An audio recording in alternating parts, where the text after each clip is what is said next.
மேஷம், மேஷ ராசியில் இருக்கக்கூடிய உங்ககிட்ட இனி எதிரிகளோட வேஷம் பலிக்காது. இது நாள் வரைக்கும் கிளிப்பிள்ளையா நீங்கள் இருந்துக்கிட்டு இருந்தீங்க. இனி உங்களுக்கான சுதந்திரமான ஒரு வாழ்க்கையை வாழ போறீங்க. உங்களை அடைத்து வைத்திருந்த கூண்டு விடுபட போகுது. மிகப்பெரிய அளவில் உங்களுடைய வாழ்க்கை மாறப்போகுது. விவாகரத்தே ஆகியிருந்தாலும் இரண்டாவது திருமணம் உங்களுக்கு நிச்சயமாக நடந்தே தீரும். மிகப்பெரிய ஒரு வாழ்க்கை உங்களுக்காக காத்துக்கிட்டு இருக்குது. புத்தாண்டு நல்வாழ்த்துக்கள். விதியை நிர்ணயம் பண்ணுறதே சனி பகவான் தான். அவர் நினச்சிட்டாரு அப்படின்னா எவ்வளவு பெரிய கஷ்டத்தையும் நமக்கு தருவார். அதே சனி பகவான் கொடுக்கணும் அப்படின்னு முடிவு எடுத்தாச்சு அப்படின்னா சனி கொடுத்தார் எவர் தடுப்பார்.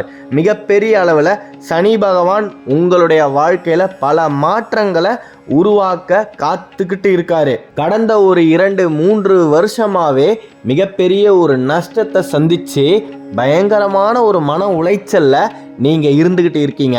அந்த நஷ்டங்களை உங்களால் ஈடுகட்ட முடியும். உங்களுக்கான காலமும் நேரமும் பிறந்தாச்சு. இனி உங்களால் எந்த ஒரு விஷயத்துலையுமே தோல்வியே காண முடியாது. நீங்கள் எந்த ஒரு தொழிலை ஆரம்பித்தாலும் அந்த தொழில் உங்களுக்கு மிகப்பெரிய அளவில் லாபத்தை ஈட்டி கொடுத்தே தீரும். இதில் எந்த விதமான மாற்று கருத்துமே கிடையாது. தைரியமாக இருங்க. ராகு தசை நடக்குதா, நடந்தால் நடந்துக்கிட்டு போகட்டும். அந்த ராகு கேதுவையே அடக்கி ஆளக்கூடிய சிவன் உங்கள் பக்கம் இருக்கும்போது இனி உங்களுக்கு என்னங்கய்யா பயம்? எந்த ஒரு விஷயத்துக்காகவும் மேஷம் இனிமே கலங்கவே கூடாது. நீங்கள் எதிர்பார்த்துக்கிட்டு இருந்த வேலை உங்களுக்கு நிச்சயமாக இந்த ஆண்டில் கிடைத்தே தீரும். புத்தாண்டில் உங்களுடைய வாழ்க்கையே புதிய வாழ்க்கையாக மாறப்போகுது. மிகப்பெரிய அளவில் லாபத்தை உங்களால் பெற முடியும். பல கடன்கள், 1-2 கடன்லாம் கிடையவே கிடையாது. உங்களை பொறுத்த வரைக்கும் ஒரு கடனை வாங்கி அந்த கடனை அடைக்க 4-5 கடனை வாங்கி இன்னைக்கு வரைக்கும் வட்டி மட்டுமே தான் கட்டிக்கிட்டு இருக்கீங்க. யாருமே நகையை திருப்பவே இல்லை. எனக்கு நல்லா தெரியும். மேஷத்தில் இருக்கக்கூடிய அன்பர்களின் 80% நகை கடனில் தான் இருக்குது. அந்த நகையை உங்களால் மீட்டு எடுக்க முடியும். மிகப்பெரிய அளவில் அஷ்டலக்ஷ்மியின் அனுகிரகத்தை நீங்கள் சம்பாதிக்க போகிறீங்க. உங்களுடைய இல்லத்தில் நீங்கள் செய்ய வேண்டியது ஒரே ஒரு காரியம்தான். நிறைய கண் திருஷ்டிகளை சம்பாரிச்சுக்கிட்டு இருக்கிறீங்க. ஞாயிற்றுக்கிழமை தோறும் உங்களுடைய நிலைப்படி இருக்கு இல்லையா, அதற்கு வெளியே எலுமிச்சை பழத்தில் மஞ்சளும் குங்குமத்தையும் நல்லா பூசி விட்டுட்டு எந்த விதமான பொறாமைகளும் கண் திருஷ்டிகளும் என்னுடைய வீட்டுக்குள்ளே வரக்கூடாது அப்படின்னு சிவபெருமான மனசில் நினச்சிக்கிட்டு அடுத்தவர்களுடைய கண் பார்வையில் படணும் நீங்கள் வைக்கக்கூடியது. அப்படியே இந்த நிலப்படி ஓரமாக வைக்கிறது அந்த மாதிரியெல்லாம் இருக்கக்கூடாது. நிலைப்படியை விட்டு நல்லா தள்ளி வைங்க. உங்கள் வீட்டுக்குள்ளே வர்றவங்க முதல்ல அதை பார்த்துட்டு தான் உங்கள் வீட்டுக்குள்ளேயே வரணும். அந்த மாதிரி வச்சு பாருங்க. மிகப்பெரிய அளவில் உங்களுடைய குடும்பத்தில் மாற்றங்கள் நிகழும். நீங்கள் அழியணும், நீங்கள் நல்லாவே இருக்கக்கூடாது அப்படின்னு சிரிச்சுக்கிட்டே உங்கள் வீட்டுக்குள்ளே வர்றவங்க அவங்களுக்கு இருக்கக்கூடிய எண்ணங்கள் அவங்களுக்கே திருப்பி அனுப்பப்படும். பயங்கரமான எதிர்மறையான எண்ணங்களை ஈர்த்து அந்த எண்ணங்கள் எங்கிருந்து வந்ததோ அதே இடத்திற்கு திருப்பி அனுப்பக்கூடிய சக்தி மஞ்சளுக்கும் குங்குமத்துக்கும் இருக்கு. எலுமிச்சை பழத்தோட சேரும்போது பிரம்மாண்டமான அதிர்வுகள் வெளிப்படும். மிகப்பெரிய அளவில் மேஷம் இனி வாழ்க்கையில் சந்தோஷமாக இருக்க போகுது. உங்களை கையை பிடிச்சி மேலே தூக்கி விடுறதே சனி பகவான் தான். இத்தனை நாள் அவர் தான் ஜான் ஏறனா மோளம் சறுக்கிற மாதிரி காலை பிடிச்சி கீழே இழுத்துக்கிட்டே இருந்தார். அதே சனி பகவான் இனிமேல் உங்களை ஏற்றி விட போகிறாரு, மேலே தூக்கி விட போகிறாரு. சந்தோஷமாக ஏறி போங்க. வெற்றி கொடியை நீங்கள் கையில் பிடிக்கக்கூடிய காலமோ நேரமோ கணிஞ்சி வந்தாச்சு. மேஷத்துக்கு இனி தோல்வியே கிடையாது. எந்த விதமான பொய்யான பாசத்துக்கும் மயங்காமல் இருங்க, அது போதும். நான் உங்களை வேண்டி கேட்டுக்கொள்கிறது ஒன்று மட்டும்தான். யார் பாசத்தை காட்டுற மாதிரி காட்டி உங்ககிட்ட நடித்தா முதல்ல அது நடிப்பு அப்படின்னு கண்டுபிடிக்க கற்றுக்கோங்க. இது நாள் வரைக்குமே வெள்ளந்தியாவே இருந்துட்டீங்க. அதனால தான் போகிற வர்றவங்கெல்லாம் உங்கள் மேலே ஏறி சவாரி செஞ்சு அவங்க போய் சேர வேண்டிய இடத்துக்கு சரியான நேரத்தில் போய் சேர்ந்துடுறாங்க. ஆனால் நீங்கள் மட்டும் இன்னைக்கு வரைக்குமே இருந்த இடத்துலையே தான் இருந்துக்கிட்டு இருக்கிறீங்க. காரணம் என்ன தெரியுமா? யார் உதவின்னு வந்து கேட்டாலும் அவங்களுக்கு எந்த விதமான ஒரு பாரபட்சமும் பார்க்காம வீடு தேடி வந்துட்டா போதும், அனைத்து விதமான உதவிகளையும் அவங்களுக்கு நீங்கள் செய்யணும் அப்படின்ற ஒரு முடிவை எடுத்துடுறீங்க. அந்த முடிவால் இது நாள் வரைக்கும் நீங்களும் உங்களுடைய குடும்பமும் மட்டுமே தான் கஷ்டத்தை அனுபவிச்சுக்கிட்டு இருக்கிறீங்க. உங்ககிட்ட உதவி வாங்கியவர்கள் நீங்கள் உதவி செஞ்சதுமே உங்களை மறக்கக்கூடியவர்கள்.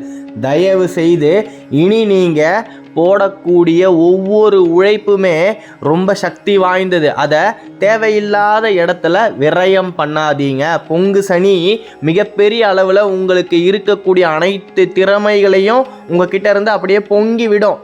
அப்படி பொங்கி வரும்போது தேவையில்லாமல் வேளுக்கு இறைத்த நீராக அது போகக்கூடாது. அவ்வளோதான். ஒரே வார்த்தையில் சொல்லி முடிக்கணும் அப்படின்னா, எந்த இடத்துல உழைப்பை போடணும் அப்படின்றத நல்லா சுதாரிச்சுட்டு நீங்கள் உங்களுடைய உழைப்பை போடுங்க. மிகப்பெரிய அளவில் நீங்கள் சிந்திய வேர்வைகள் அத்தனையுமே வைரங்களாக மாறப்போகுது. இதனால் வரைக்கும் பணமும் செல்வமும் உங்களுக்கு முன் வாசல் வழியாக வந்தால் அது பின் வாசல் வழியாக எப்போ போகுது அப்படின்னே உங்களுக்கு தெரியாமல் இருந்தது.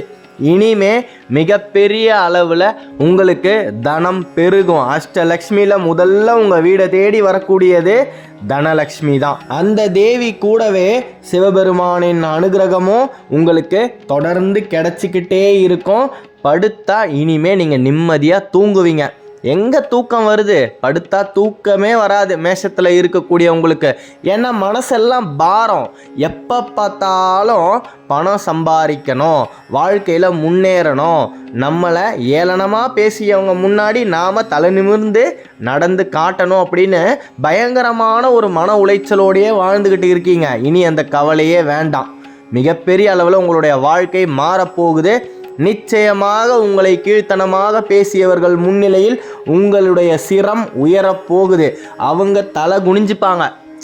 இப்படிப்பட்ட ஒரு ஆளை போய் நாம் இப்படி பேசிட்டோமே அப்படின்னு வந்து உங்களை காக்கா பிடிக்க ஆரம்பிப்பாங்க இதுக்கு மேலே. அதனால தான் மறுபடியும் சொல்கிறேன், யாரை கிட்ட வச்சுக்கணும், யாரை தள்ளி வைக்கணும் அப்படின்னு அந்த ஒரு சுதாரிப்பு தன்மையோடு நீங்கள் வரக்கூடிய நாட்களில் நடந்தால் மட்டுமே போதும். வேறு எந்த தீமையும் உங்களை நெருங்காது. நீங்கள் வழிபட வேண்டிய தெய்வம் சிவபெருமான். சிவபெருமானுக்கு அடுத்தது அஞ்சனை மைந்தன் ஆஞ்சநேயன். அந்த வாயு புத்திரனோட துணை இருந்தால் எந்த விதமான துஷ்ட சக்தியும் உங்களை நெருங்காது. நீங்கள் அழியணும் அப்படின்னு யார் நினச்சாலுமே அவங்க நினச்சி முடிக்கிறதுக்குள்ளேயே அவங்களுடைய இல்லத்தில் ஏதாவது ஒரு கஷ்டங்கள் ஏற்பட்டுடும். வாயு புத்திரனுக்கு அப்பேற்பட்ட சக்தி இருக்குது. வாரத்தில் ஒரு முறை மட்டும் சிவபெருமானுடைய ஆலயத்தில் உங்களுடைய பாதங்கள் பதியட்டும்.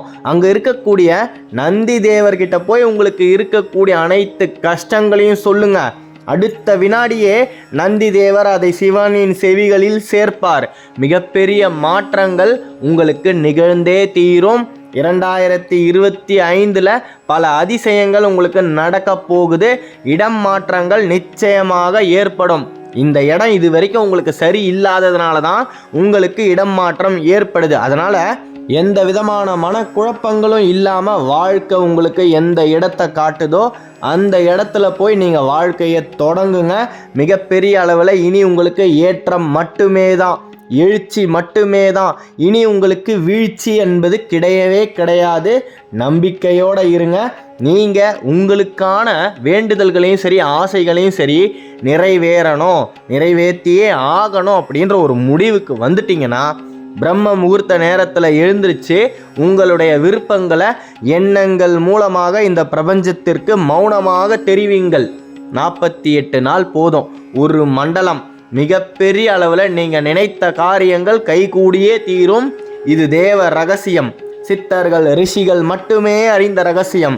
இந்த ரகசியம் இன்னைக்கு உங்களுடைய செவிகளுக்கு வந்து சேர்ந்திருக்கு அப்படின்னா இது பிரபஞ்சம் எடுத்த முடிவு. விதியின் கோட்பாடுகள் படிதான் எல்லாமே நடக்குது. இனி மேஷத்துக்கு நல்லது மட்டுமே தான் நடக்கும். காரணம் என்னன்னா, இருக்கக்கூடிய எல்லா கெட்டதையும் அனுபவிச்சாச்சு. இனி எந்த விதமான கஷ்டத்தையும் அனுபவிக்கிறதுக்கு உடம்பில் தெம்பிருந்தாலும் மனதில் தெம்பே இல்லை, மனோபலம் சுத்தமாக மேஷத்துக்கு இல்லவே இல்லை. இதை உங்களை படைத்த இறைவனும் மௌனமாக கவனித்து கொண்டே தான் இருக்கின்றார். அப்படி இருக்கும்போது இனிமேலும் உங்களுக்கு எந்த விதமான கஷ்டங்களையும் கொடுக்கக்கூடாது அப்படின்னு அந்த தெய்வத்துக்கும் தெரியும். நீங்கள் நினைத்த காரியங்கள் நினைத்த வண்ணமே நிறைவேறணும் அப்படின்னு உங்களுக்காக உங்கள் சார்பாக நானும் என்னுடைய பிரார்த்தனையை அந்த பரமேஸ்வரன் கிட்ட வைக்கிறேன். நிச்சயமாக நல்லது மட்டுமே தான் நடக்கும். நம்பிக்கையோடு இருங்க. அடுத்த காணொளியில் விரைவில் சந்திப்போம். மேஷ ராசியை பற்றி நீங்கள் தொடர்ந்து தெரிஞ்சுக்கணும் அப்படின்னா இந்த சேனலை சப்ஸ்கிரைப் பண்ணிக்கோங்க. தொடர்ந்து இணைந்திருங்கள். தென்னாட்டுடைய சிவனே போற்றி, எந்நாட்டவருக்கும் இறைவா போற்றி. நன்றி.